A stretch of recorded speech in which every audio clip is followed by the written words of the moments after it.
The following list of bassist nicknames is dedicated to Sean Hardbargain Hartman.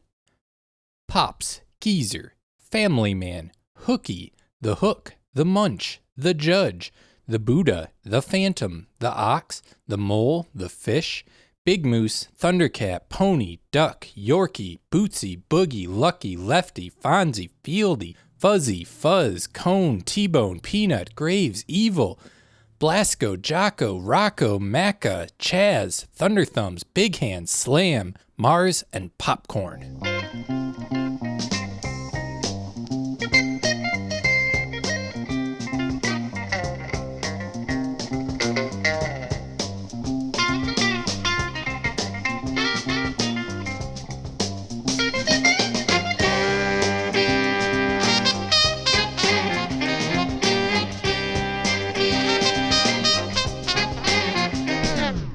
Welcome to I'd Buy That for $1, a podcast about inexpensive, common, and underappreciated records that are waiting to be rediscovered. I'm your host, Sean Hartman, and let me just take a quick moment to turn my chair around, sitting out real cool. I want to talk to you guys about the original Funketeer, Jesus Christ. Did you turn your hat backwards too? Oh, you know it. That was implied. Love that image. Well, I am co-host Jeremy Thunderthumbs Ruggles, the one and only. There's been no one else. The one and only person that's ever gone by Thunderthumbs. Wait, is there another Thunderthumbs already? If you listen to our Brothers Johnson episode, you would know there is. How am I supposed to pick a good bassist nickname when all the good ones are taken? I mean, there's... You know, I'm just going to say real quick, though, it's pretty impressive. Stepped all over your shit. Yeah. I just want to say it's really impressive that there's someone else out there who took the name Thunderthumbs and made it so synonymous with himself that there's like no porn results when you search those words. You would think that those would be very dangerous words to search on the internet, but it's just Louis Johnson. Yeah. I had a whole list of bassist nicknames that I'm not even going to read now. You already took my thunder, Sean. Took the thunder right out of your thumbs. That's true. I am co-host Peter Cook, and I am excited to announce that I'm opening a new club that plays only Christian disco. It's called the Crisco. Ooh. Zing. It's got to work. And with us today, as our guest, is a DJ who hosts the Divine Chord Gospel Show, a monthly online broadcast dedicated to gospel, soul, funk, and spirituals from the 1960s through the 1980s on dublab.com. Welcome, Greg Belson. Welcome. Thank you so much. In fact, if I can just take a moment to say my real name is Greg Brutal Bassline Belson. Ooh, why didn't I think of that? Yeah, there we go. And so I'm quite happy here with just picking away. And I've got a nice 5-string on the go at the moment. Just ripping out those brutal bass lines. Yeah, one at a time. Anyway, thanks so much for having me on board on this show, and I'm looking forward to sharing this cracking little discovery that we have today.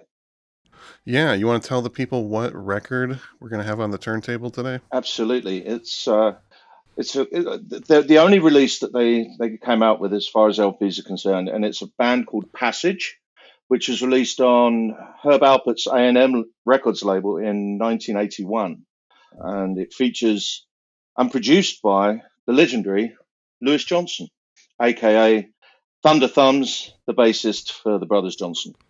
Yes, the Brothers Johnson, who we covered early on in this podcast in just our 16th episode. Excited to go back and explore a different part of this legendary musician's career. So what song are we going to kick things off with? Well, the first song that I have lined up for you is, out of the main 4 tracks which I picked today, the first one is Have You Heard the Word? This is side 1, track 1. And it's not Surfing Bird.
The Lord is waiting for we to be in line.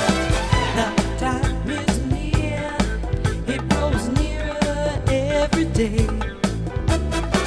Give your heart a new start, so your spirit will know the way. Jesus, He's your Savior. Come on and I had definitely never heard this record before. And when Sean was like, yeah, it's a Christian funk record, my brain couldn't even like put together all of that. It was like, no, funk is for like either sexy time music or like political music. But like, it's Christian funk. No denying it. Oh yeah, absolutely. It's quite late in the scheme of things. Funk started to weave its way into gospel in the late '60s with the James Brown style, what you would call funk at that point. Lots of gospel records started to actually borrow riffs from popular songs that were in the soul charts at the time. So, with this record being released in 1981, the gospel funk sound had kind of morphed quite a bit into mainstream production and solid production. And I think that's where Lewis Johnson takes center stage with this recording, because it's brought everything bang up to date and it just sounds immaculate, and more so than any kind of really gospel funk records that were being made at the time. I think you could look at labels like Savoy and Birthright, and these are all other labels that were kind of masking the sound of this modern soul era. But I think Lewis Johnson encapsulates it here in one recording. Yeah, and you can really tell by listening to this that Lewis Johnson, who also, produced this whole record, has spent the last 6 years of his life just living in the studio with Quincy Jones, basically, and recording legendary record one after another. It's just absolutely phenomenal. His career, from mainstream artists to soul artists to jazz, gospel, and crossover gospel artists. It really runs the gamut of how versatile his playing is. And I think this album is so underrated, and I like the way that he kind of doesn't edge on the fact that this is Lewis Johnson from the Brothers Johnson. He keeps himself in the background somewhat, and just lets the whole project breathe rather than spotlighting himself. Until he rips that sick bass solo, which he did a couple times on there. Yeah. When you know it's Lewis Johnson, you listen to it, it's like, oh, that makes sense. But if you were to just listen to this record blind, it's not like you would be like, oh, well, this is obviously a Lewis Johnson album. Like, there's. When I first picked this record up, I made the cardinal mistake of not reading the liner notes on the back, and it took me a minute to actually go, this is some seriously good playing, followed by this is some superior production. And when it wasn't until I actually read the quite sparse liner notes on the back, but there it was right at the top, produced by Lewis Johnson. Penny dropped, and there we go. Yeah, and one thing I was thinking about, that it can be easy to kind of lose context in this day and age, removed from the original. But there was a time, especially in funk music, when the bass player was much more common to be a big star. You think about guys like Larry Graham, Bootsy Collins, Verdine White. And back in the day, Lewis Johnson was one of the most famous bass players, especially for his slap bass technique. He was seen as the guy that kind of took the torch from Larry Graham in a way. Yeah, exactly. And there were also artists like Stanley Clarke that were coming to the forefront. So yes, absolutely. Particularly Larry Graham, and of course Bootsy before that, and during that era as well, without a doubt. There's a reason why they call him Thunder Thumbs, and I think it's pretty clear when you hear this recording. Mm-hmm. The other thing I was reading too that we didn't mention in the original Brothers Johnson episode, Leo Fender himself designed a bass specifically for Lewis Johnson. The Music Man Stingray. Yeah, that's incredible. Yeah, was basically the Lewis Johnson signature bass. It designed to really accentuate his slap bass playing style.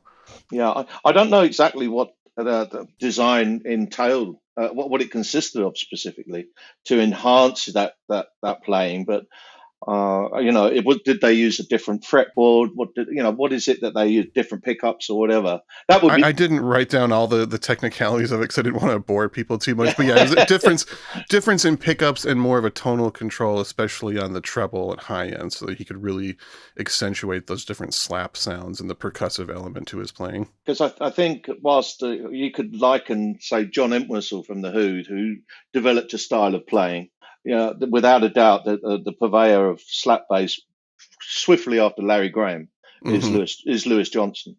Yeah, and for anyone not familiar, Larry Graham was the original bassist in Sly and the Family Stone, and then Graham Central Station after that.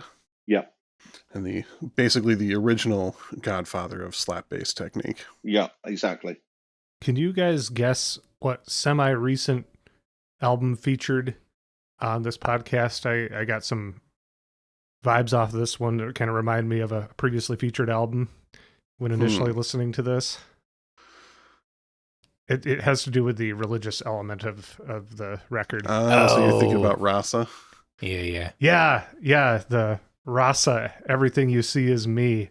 But I will say, with the Rasa record, since it was Hare Krishna, I guess it didn't faze me as much as it did with this one. I quickly am seeing past that, and I'm just hearing it for a great record. But originally, it was a little hard for me to hear past that. Yeah, I believe I described it as aggressively Christian at one point. That's a new subgenre I'd like to see in record stores. Yeah. Aggressively aggro-Christian. Yes, there you go. Isn't that like Jars of Clay? Weren't they aggro Christian? Yeah, they're the poster kids for that. Jars of Clay. It's a great name for a band. The world of contemporary Christian music. Yeah.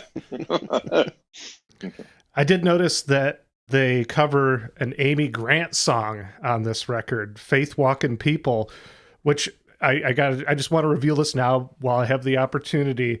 That allowed me to make a connection between this album and our Jesse Winchester episode.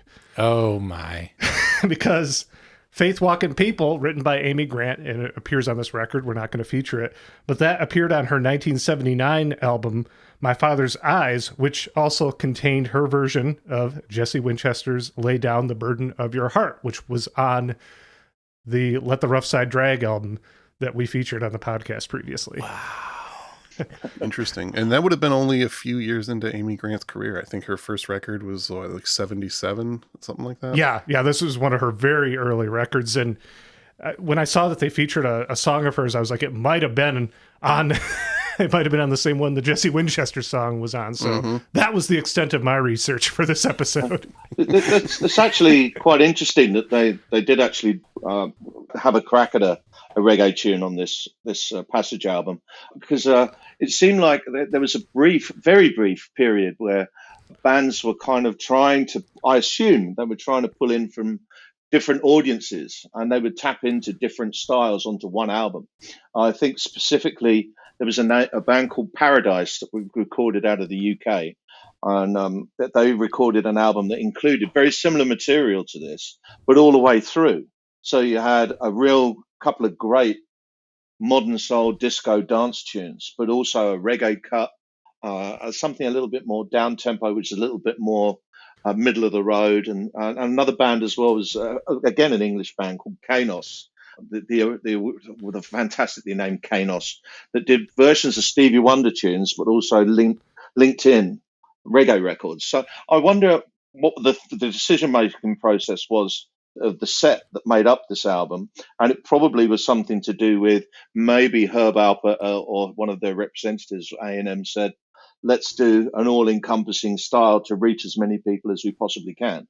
Thankfully, from my point of view, 4 of the tracks are exactly in my wheelhouse, so that's all good. Yeah, I think no one would argue that this is a perfect record in any way. There's a couple sleepers on here, but the good tracks are really, really good on here. Yeah. And to get 4 incredible tracks within the wheelhouse that we're talking today is kind of rare when it comes to a gospel album. Really, you would expect quite a lot of variety within the gospel genre, as in choir based or straight ahead gospel, but to actually have four very similar sounding produced tempo tracks is quite a rare thing. Yeah, definitely. Mhm. Well, let's go ahead and hear another song real quick and come back and talk a little bio about Louis Johnson. What's the next one that we're going to hear? Next up, we've got the track which is arguably the best track for the dance floor, and it's called Power. Looking at side 2, track 2.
Definitely a guaranteed floor filler right there. Fits in with the boogie funk sets, still got that straight up gospel energy to it, the big drums, the obviously killer bass line. Yeah. It's got it all. Can confirm. It was just Jeremy and I here at Jeremy's house, and as soon as that track came on, like 30 people entered the room, and the lights got dark, and the disco ball went on, and and then as soon as you shut the track off, they were gone. Yeah. They were all gone on a frenzy of roller skates. Yeah. The song cannot be denied. Yeah. I like the fact that that Louis Johnson features the bass synthesizer there rather than a slap bass technique. Yeah, it shows that he's versatile with keys as well as strings. Yeah. I did find a lot of interviews of him complaining endlessly about electronic basses and how it was taking the soul out of music, but even he could experiment with technology here and there. Yeah, well, when you've got the soul in your fingertips, then you can make magic with those things. Yeah, and he was all about dynamic in his playing too. It wasn't just how do I do this as flashy as possible. There was a lot of thought into making it interesting and having sections quieter and sections louder and some busier and some simple. So, and if you look at specifically the jazz artists that he worked with, that completely answers that remit that you just said. Just taking into account people like George Duke, Herbie Hancock, Harvey Mason, Dave Grusin, and the Crusaders. That's exactly the sort of demographic that they were looking for. Yeah, absolutely. Well, real quick, let's go through a little bio on Louis Johnson. He lived from April 13th, 1955 to May 21st, 2015. He was just over 60 when he passed. Far too young. Yeah, absolutely. Tragic. Yeah, definitely. But interesting that for me, born in Los Angeles, and when you listen to his music, it has a very definite Los Angeles, California sunshine feel to it. And there's definitely a lot of bass lines he played that were sampled in hip hop, especially West Coast style hip hop throughout the years. Absolutely. His CV is ridiculous. It really is. Yeah. Yeah. One of the most impressive, very hardworking guy. So the reign of the brothers Johnson, Lewis and George Johnson, they started in a band called the Johnson 3+1. Their first big break was winning a Battle of the Bands and getting a record produced by the great Bobby Womack. And then the big break came in 1971 when both the brothers joined Billy Preston's band. They can be heard on a couple of different records, but both of them can be heard on Music Is My Life, which of course had the big hit Will It Go Round in Circles on it. So that would have been the first time that most people heard the Brothers Johnson in recorded format. Mm-hmm. Billy Preston, the Beatle? Yes, the fifth Beatle. And then things really kicked into high gear in about 1974, 75. They get introduced to Quincy Jones. One story I read was that they were trying to audition for Stevie Wonder's band, and Quincy just kind of came in and scooped them right out of the audition. Like, you guys are mine now. Yeah, I can see that. Yep, it seems like Quincy's style from everything that you can be read about him. Power move. So they worked on his Mellow Madness album in 75. Not only that, but Lewis credits Quincy for being a huge mentor to him, especially in the business side of being in the music business. Most notably, he taught him how to get songwriting credits for his bass contributions. Because of this, even though he passed far too young, he was able to retire pretty comfortably from everything I could see. He was kind of slowing down in the music industry by the age of like 35, 40, and had earned more than enough money and actually done a really good job of saving it. So a lot of that is to the credit and mentorship of Quincy Jones. Yeah, Quincy knew how to play the business game. Yes. He knew how to play many different games, musical and business. And then, of course, Quincy produced most of the Brothers Johnson albums and really helped launch their careers in a lot of ways. So, like I said, Lewis was a really dedicated hard worker. His whole goal in these early days of fame was to just take as many jobs as he could and save up as much money as possible. Even when the Brothers Johnson were at their commercial peak, he was still doing session work for other people in between touring and recording his own albums. He has stated in interviews that he just saw too many bands before them fall apart after just a few years in the spotlight, and he wanted to be ready if and when that happened, which, you wish a lot more people had gone in with an attitude like that. You hear too many tragic stories of gifted musicians who just, lived in poverty at the end. On the other hand, his brother George has stated that he felt Lewis's studio work was excessive and contributed to the downfall of the Brothers Johnson by oversaturating the market with their sound. I can see that. I mean, he has just such a distinctive way of playing. And massively influential. So many people learned slap bass specifically because of Thunder Thumbs. And when you you can turn on the radio at any time, and chances are you will hear within the course of a day at least one song that he's played on. That's very and true. That's actually true. That's a true statement, and that's pretty incredible when you think about it. Here's a short list of records that you can hear the great Lewis Johnson playing bass on. Grover Washington Jr.'s Feel So Good, Herbie Hancock's Man-Child, Sergio Mendes and Brazil 77's Home Cooking, Harvey Mason's Funk in a Mason Jar, Pointer Sisters Having a Party, Rufus and Shaka Khan Master Jam, Michael Jackson's Off the Wall. He got specific songwriting credit for the song Get on the Floor, which was written off of a bass line that he came up with. And he's also on George Benson's Give Me the Night, Quincy Jones' The Dude, which came out the same year as this Passage record, and of course Michael Jackson's Thriller. Yeah, you can also add to that some of the mainstream artists that he provided work for, which is Paul McCartney, Phil Collins, Stevie Nicks, later on Bjork, Kenny Loggins. It's just almost like a who's who of what was going on at any time. Mm-hmm. So it's in between all of that, he releases this album, which clearly I think must have been something that he felt very, very passionate about. Maybe he got a lease of life, of freedom from it, and consequently, it's why you heard such thorough arrangements like the tracks that we're hearing today. Yeah, you wonder, was this like a quick side project? I'm going to do this thing that is, maybe calls back to a certain time in my life or something, or was this the passion project that he always wanted to do and he just finally hit a point in his career where he was able to, pursue these passion projects? A passage project. It's interesting that the third noted player on the album is a Brothers Johnson member, a member from the band, the percussionist Richard Heath. So clearly he's holding on to something there, but having a departure away from it. And I think this was something that he'd planned for a while. And when you listen to the arrangements, the strings and just the layers, this is not just something that came out. Let's go into the studio. Let's do something. I think this was something which was formulated over, I don't know how long, but it was definitely a passion project, I think. Yeah, not phoned in any way, for sure. Yeah. And as a side note for his recording credits, he gets the yacht rock bonus points of having played on Aretha Franklin's cover of What a Fool Believes, and also Michael McDonald's massive solo hit, I Keep Forgetting When You're Near. Oh, the Nate Dogg and Warren G's Regulate, the basis for that. Exactly. One of the many examples of a Louis Johnson bass line being sampled frequently in hip-hop. Far out.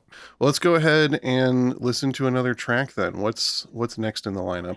Next up, we've got the gloriously named The Great Flood. Not the Jars of Clay song, Flood. No, this is even greater. This is The Great Flood. Not to be confused. We're looking at side 1, track 5.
said, gather all the fishing foul.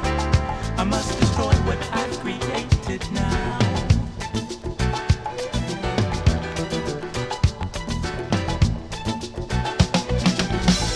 For it is not them, but the spirit that leads them to destruction.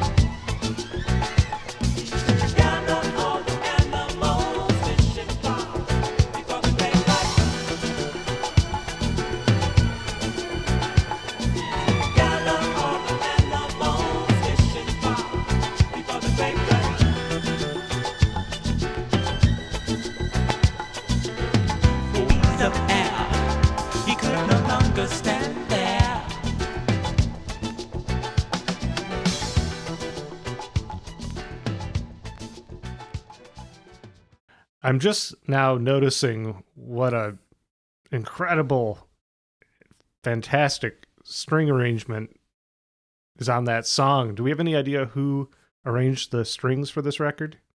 Well, what it sounds like to me is, it's difficult to say because it's never been written about to my knowledge, but I think there is a very large nod here from Quincy Jones. Now, I think he may well have come in to do some guest production, maybe some guest string arrangements or whatever, and didn't want any credit for it. Now that could well be because he was signed up to another label that didn't want Quincy going to another label or having his work put out elsewhere.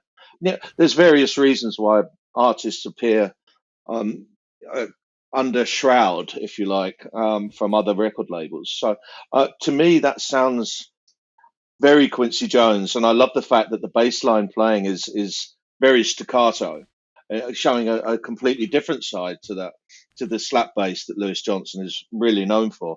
So I think this here is an example of our Lord and Master, Mr. Jones, coming in and waving his magic wand. Definitely seems very likely. As we said, Lewis was a close collaborator, working on Quincy's The Dude around the same exact time. They might have even been in, the same studio at the same point. Just easy to... Could well have been part of the same session, and they just said, there you go. Who knows? Yeah. Yeah. Yeah, that's funny. They're in these sessions they're covering Chaz Jankel and Amy Grant. Naturally. Both sides, both kinds of music. Yeah. So I wanted to spend a little bit of time in research for this episode, trying to get an idea of what kind of a person Louis Johnson might have been when he was around and performing and making this music in the early 80s. And I found, a little bit surprisingly, there was a lot of periods where him and George didn't get along. In fact, towards the end of his life, Louis had stated that him and George were no longer on speaking terms.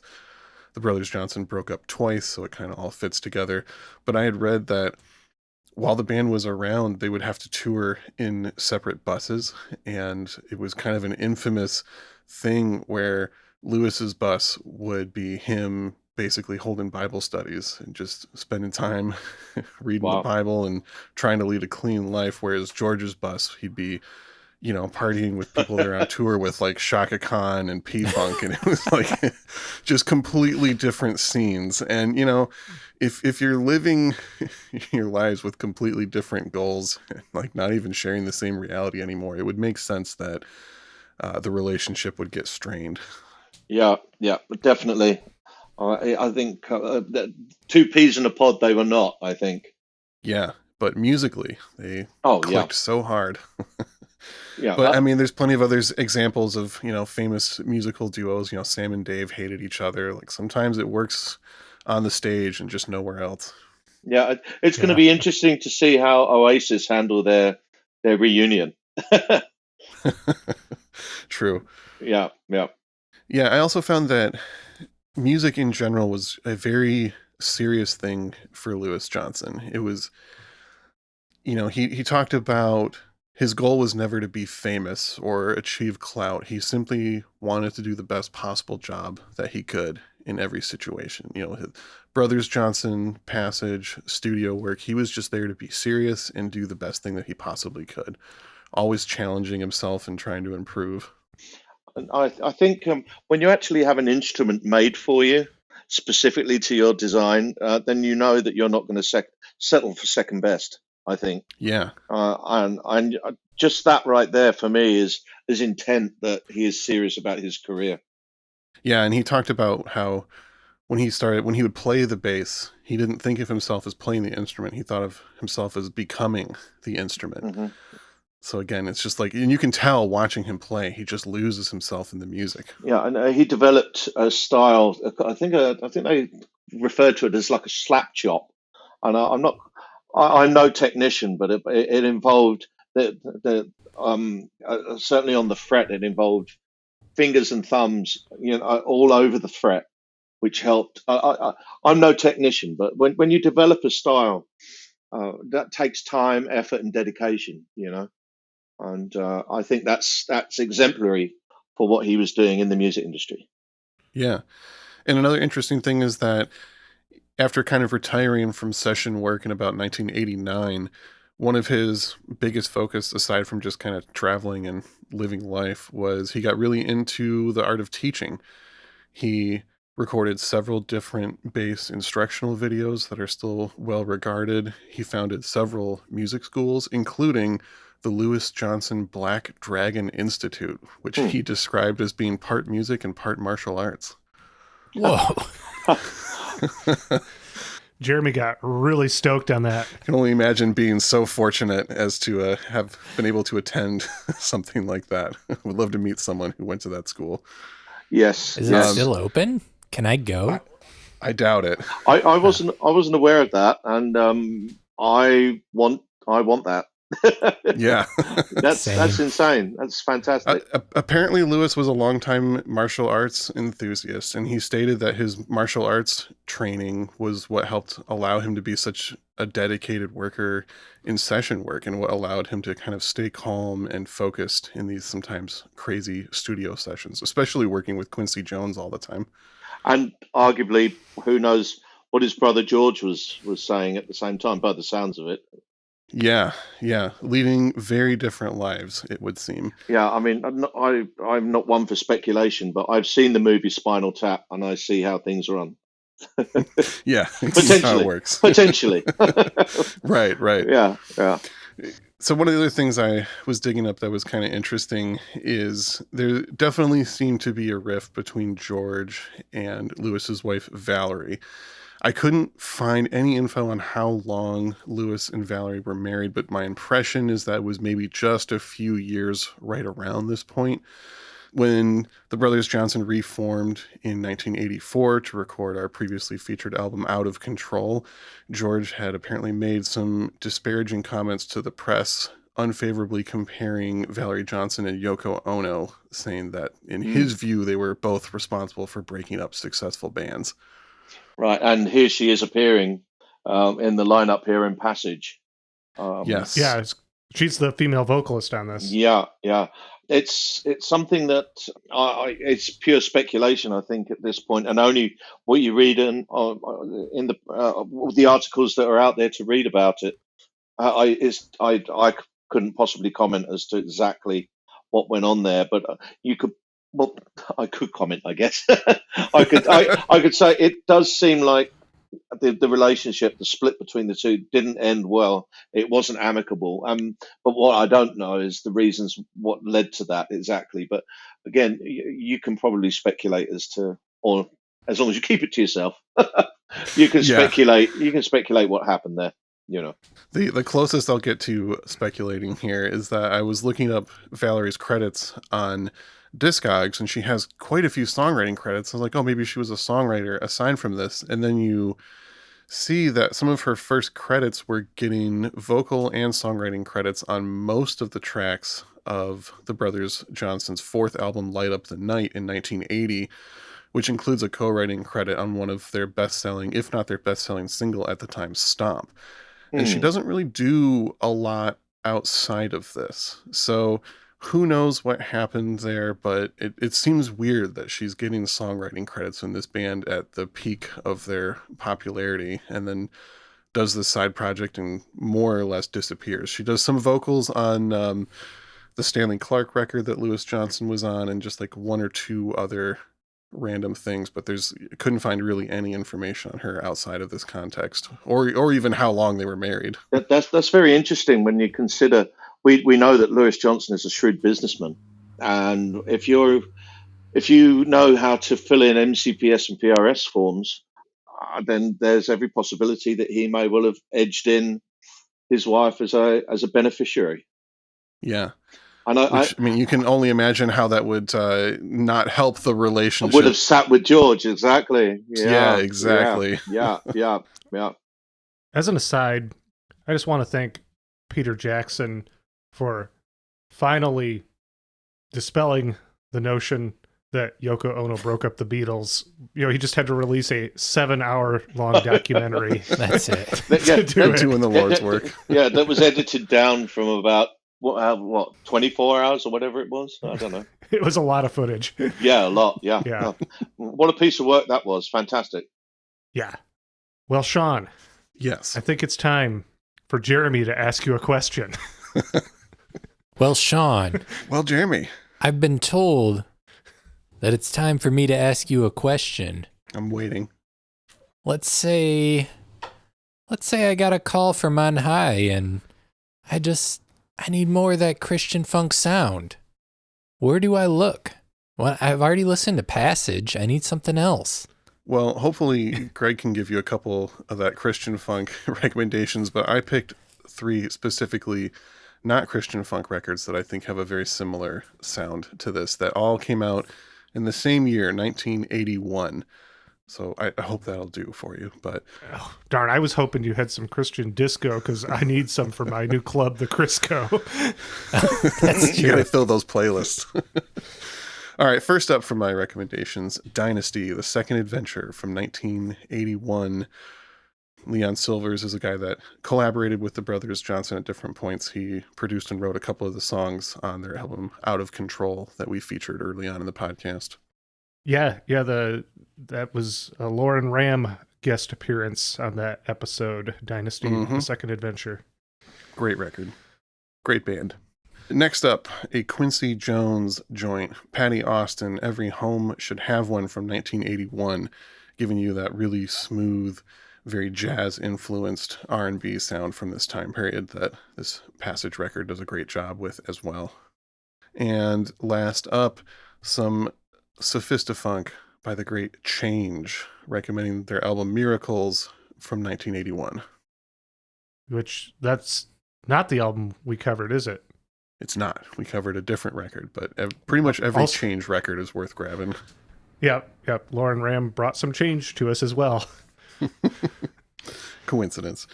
And Greg, did you have any recommendations of early 80s gospel funk that could be found relatively cheap, possibly? Well, the easiest way to access that stuff is I did 2 compilations for the Cultures of Soul label, and both of them are featuring Divine Disco, so slot right into the era that we're talking about. Divine Disco Volume 1 and Volume 2, and it's a snapshot of some of the first volume is more accessible music, which was what we would call in the gospel fraternity as more major labels, such as the Savoy label. And then the second volume, we dug a little bit deeper and just accessed 45s, very small release runs and stuff like that. But both volumes can be bought pretty cheaply, and they give you a great insight as to what the music is all about. As far as artists are concerned, you could look at Shirley Finney and Linda Williams. There's a myriad of people for you that you could look at, and it's a genre which is starting to pick up weight in certain collectors' fields. So unfortunately, a lot of it is starting to increase in value, but there is still some goods to be found if you were to look around. And honestly, I would suggest going with regards to Passage. I would suggest getting onto YouTube and just searching their tracks, and you get some great recommendations that come out of it. That's the cheapest way to really look at more music along this line. Really, Ooh, a hack. Yeah, it's a hack, exactly.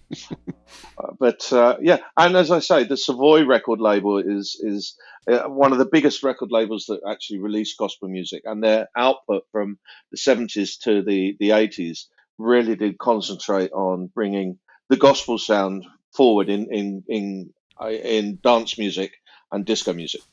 Yeah, and as we've stated before, it's definitely one of those genres where even though a lot of the records are becoming more valuable, there's still plenty of sellers and stores that have the gospel as a more neglected section of the store. You can still come onto this stuff pretty cheap if you dig a little bit.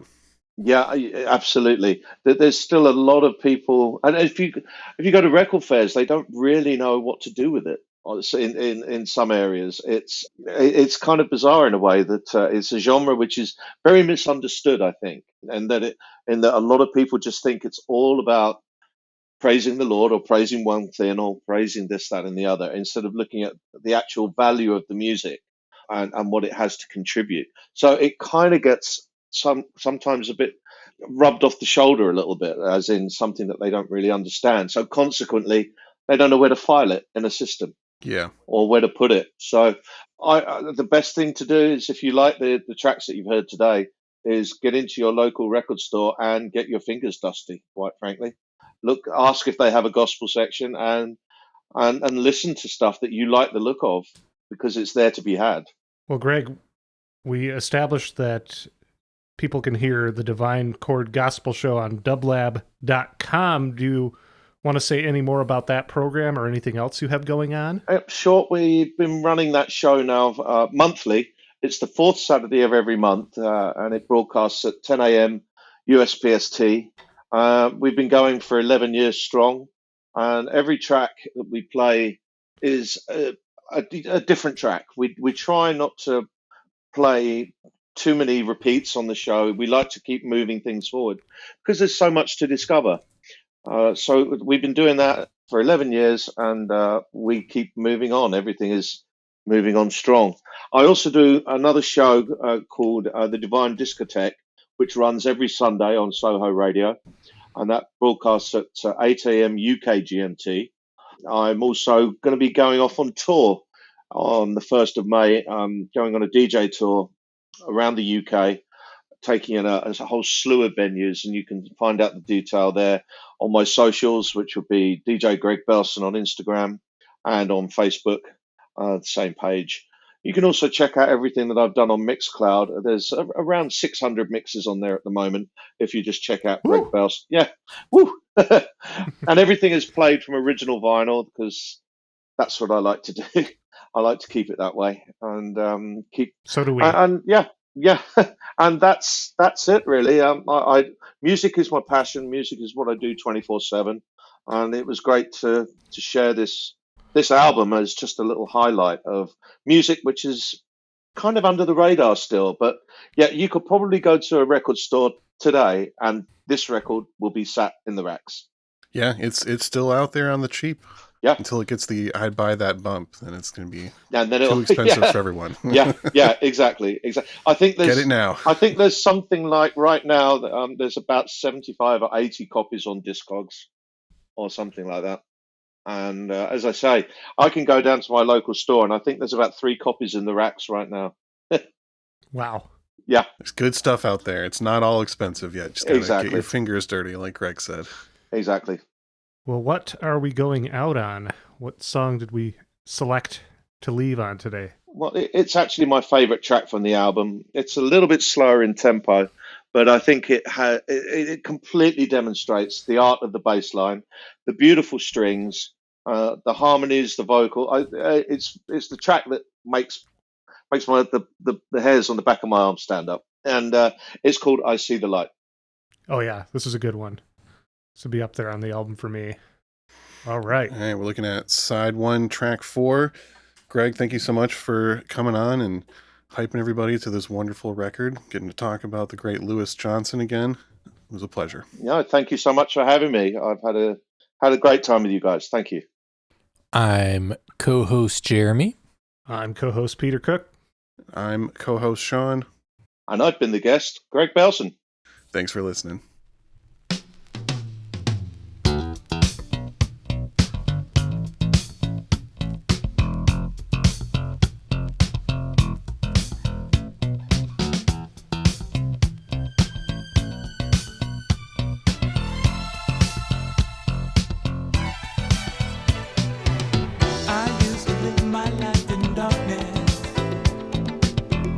Just a slave in the devil's fortress.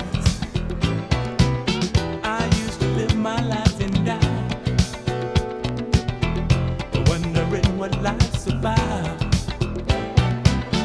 But then one day, a voice I heard said, study the Bible and learn about the Word. And all the things I did see, and I never before believed in anything. That's why I say now, oh, I see the light the Lord is giving. Oh, I see the light. Oh, I see the light the Lord is giving.